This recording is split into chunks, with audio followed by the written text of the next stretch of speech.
Hey, it's Cava&Faulkner, Elk Grove Living Trust lawyer, Sacramento estate attorney with Cava&Faulkner. Thanks so much for tuning in to another edition of Catching Up with Christine. And so today we are on part 3 of overcoming anxiety in your presentations or performances. And so a couple of days ago, I listened to a presentation by Matt Abrahams. He is a lecturer with the Stanford School of Business.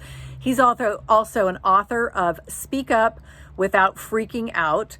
And so if you have to do presentations, if you have to perform, if you do any of this as part of your business, as part of your work, as part of your livelihood, and have ever had anxiety, then this video is for you, because today we're going to talk about overcoming objections. We're going to talk about the difference between a promoting force versus a restraining force, and how you can get into power and reframe those objections or what feels like rejections and turn them into an advantage. And I'm going to give you some strategies on how to do that. So first, a story. So Mr. Abrahams was talking about his kids and how they hated their vegetables, and he was using a promoting force, which is really encouraging people to think about how your products or services or whatever it is that you're trying to get them to think about, why it's good for them. And so in his case, right, he was telling his kids why eating their vegetables was so good for them. It was going to make them grow up to be strong and powerful and have powerful minds, and how eating vegetables are so good for your body, right? So that is a promoting force, and he employed those promoting forces over and over again and could still not overcome the restraining force, right, which is the force that stops people from doing the thing. He couldn't overcome the restraining force in his kids, which is vegetables taste gross or they look gross. And so the moral of his story was ice cream sprinkles make broccoli taste really good. So I thought that was hilarious, and I thought I would share that with you. And so, we can engage in promoting forces all we want, right? Encouraging people to think about all of the great reasons why they want to choose us. They want to, or need our services, or need our products, or how those things are going to change their lives for the better. But the restraining force, the thing that stops people, which is most commonly, one thing that we hear in all of our presentations, if we're business people, is price, overcoming the objection of price.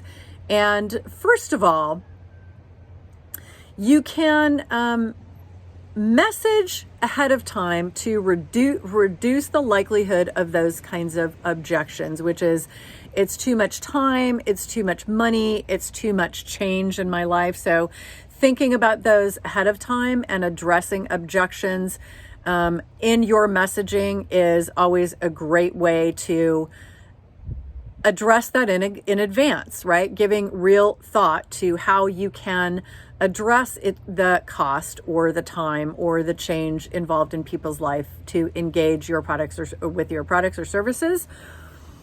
Reframing rejection or, objections to price or objections to time. So for example, your service is too expensive. It costs too much.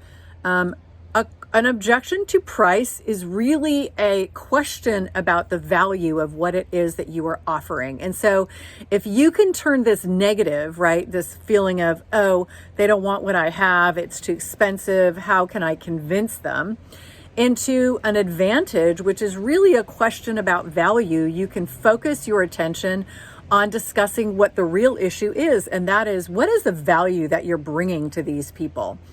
And because of the value that you bring, you can then move into talking about why you price your product or service the way you do. So if you can reframe this really to be an advantage, to understand where people are coming from when they're talking about money, when they're objecting to price, it's really about value. It gives you an opportunity to have a completely different conversation.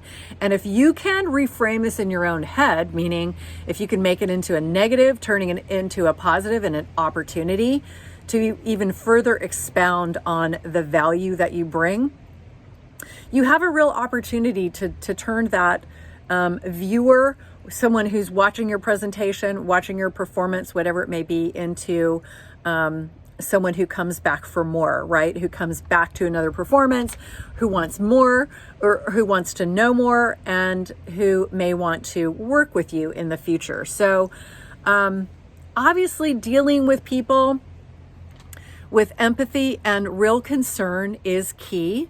Even when you're dealing with things that are uncomfortable for yourself, that bring on anxiety in yourself, dealing with those types of objections with both real empathy and real concern is going to get you so much farther to developing rapport with the people that you're in front of. And so, yes, we all have to deal with anxiety in the presentations. We worry about, are people going to want us? Are they going to want what we have? And so here are a couple of real strategies and understandings to have when it comes to how you can work to, in your messaging, to both encourage people to analyze why what you have to offer is super important to them in their lives, but also understand that sometimes there are those restraining forces that you're going to be required to overcome before they say yes, and how you can reframe it to look upon it as not a negative, but an opportunity. So thanks for tuning in to another edition of Catching Up with Christine. I hope you're enjoying my little mini series on anxiety and presenting or performing, and I hope you're finding value in this. Like our channel, subscribe if you like our content.